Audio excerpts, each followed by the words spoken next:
Hello दोस्तों, कैसे हो आप लोग। मेरा नाम है कौसर और आप देख रहे हो सरकारी सेंट्रल का एक नया वीडियो। तो चलिए शुरू करते हैं आज के वीडियो को। आज के इस वीडियो में मैं आपसे डिस्कस करूंगा दो बहुत ही इंपॉर्टेंट फाइनेंशियल टर्म्स के बारे में। आपने इसको बहुत दफ़ा न्यूज़ में सुना होगा, रेपो रेट और रिवर्स रेपो रेट। तो क्या होता है रेपो रेट और क्या होता है रिवर्स रेपो रेट, हम देखेंगे आज इस वीडियो में। अगर आप कोई भी बैंकिंग एग्जाम्स के लिए प्रिपेयर कर रहे हो, जैसे कि SBI PO या IBPS PO, कोई भी गवर्नमेंट एग्जाम्स इन जनरल, तो उसमें ये क्वेश्चन आ जाता है कि व्हाट इज़ रेपो रेट, और उस टाइम पे स्टूडेंट्स को पता नहीं होता और वो मार्क्स गवा बैठते हैं।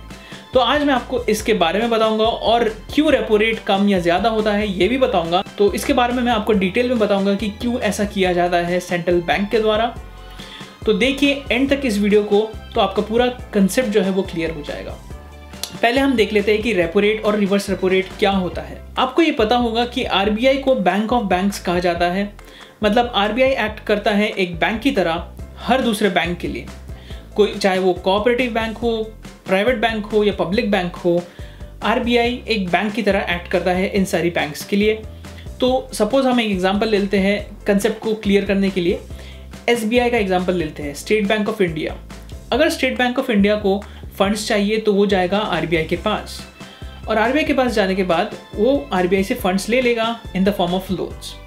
अब उस पे उसको एक इंटरेस्ट रेट पे करना होगा RBI को। इस इंटरेस्ट रेट को बोलते हैं रेपो रेट। तो इसका ऑपोजिट हो जाएगा रिवर्स रेपो रेट। जब SBI अपने फंड्स को पार्क करेगा RBI के पास, जब वो अपने पैसे को रखेगा RBI के पास, तो RBI उसको एक इंटरेस्ट रेट पे करेगा उस पे, और उसे बोलते हैं रिवर्स रेपो रेट। अब आपने सुना होगा कि RBI ने रेपो रेट को इतने से कम कर दिया, इतने परसेंट से कम कर दिया या इतने परसेंट से बढ़ा दिया। तो ऐसा क्यों होता है? तो दोस्तों, इसको समझने के लिए हमें RBI का जो रोल है फाइनेंशियल सिस्टम में उसको समझना होगा। RBI यानी कि रिजर्व बैंक ऑफ इंडिया, उसके दो इंपॉर्टेंट गोल्स हैं। एक, ऐसी पॉलिसीज़ बनाना जिससे इंडिया का इकोनॉमिक ग्रोथ हो, इंडिया में स्टेबिलिटी बनी रहे बैंक्स में, और इंडिया में जो GDP है वो ग्रो होता रहे। सेकंड, उसको ये करना होता है कि उसको मार्केट में इन्फ्लेशन को कंट्रोल करना होता है, मार्केट में स्टेबिलिटी बनाए रखनी होती है। तो RBI जब देखता है कि मार्केट में इन्फ्लेशन बढ़ गया है, यानी कि मार्केट में जो पैसे का सप्लाई है वो ज़्यादा हो गया है, तो RBI ऐसे स्टेप्स लेता है जिससे कि मार्केट में जो पैसे का सप्लाई है वो कम हो जाए। तो RBI बहुत सारे स्टेप्स होते हैं, उसमें से एक स्टेप होता है रेपो रेट को बढ़ाना। जब उसको मार्केट में पैसे का जो सप्लाई है उसको कम करना होता है तो RBI रेपो रेट को बढ़ा देता है। अब इससे क्या होता है कि सपोज हम एग्जांपल लेते हैं कि RBI का करंट रेपो रेट 5% है, फॉर एग्जांपल मैं बोल रहा हूँ।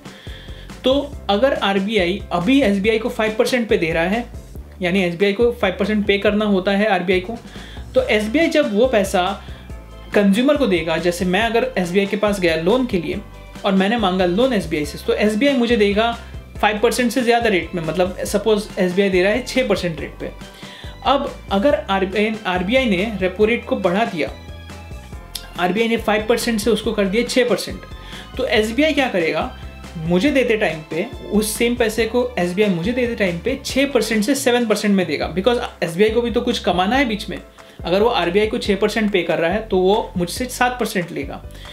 तो जैसे ही इंटरेस्ट रेट मेरे लिए बढ़ गया, एज अ कस्टमर मेरे लिए इंटरेस्ट रेट बढ़ गया, तो अगर मैं 1 लाख का लोन लेने वाला था तो मैं बोलूँगा शायद कि 1 लाख का नहीं लेते हैं, 50,000 का ले लेते हैं, बिकॉज इंटरेस्ट रेट इतना ज़्यादा है। तो उसकी वजह से मेरे पास जो पैसा है, जो एंड कंज्यूमर के पास जो पैसा है वो कम हो गया। इसी तरह मार्केट में जो पैसे का फ्लो है वो कम हो जाएगा। इसका ऑपोजिट सिनेरियो देख लेते हैं। ऑपोजिट सिनेरियो में जो मार्केट में जब इन्फ्लेशन कम हो जाता है बहुत ज़्यादा, मतलब लोगों के पास पैसा नहीं होता है, तो RBI क्या करता है कि रेपो रेट को कम कर देता है। और रिसेंटली शक्तिकांत दास जो हमारे RBI गवर्नर है, उन्होंने RBI के रेपो रेट को 40 बेसिस पॉइंट से कम किया है। और अभी करंट रेपो रेट कितना है वो आप मुझे कमेंट सेक्शन में बता दो लिख के। तो RBI ने 40 बेसिस पॉइंट से रेपो रेट को कम कर दिया। अब ऐसा क्यों किया?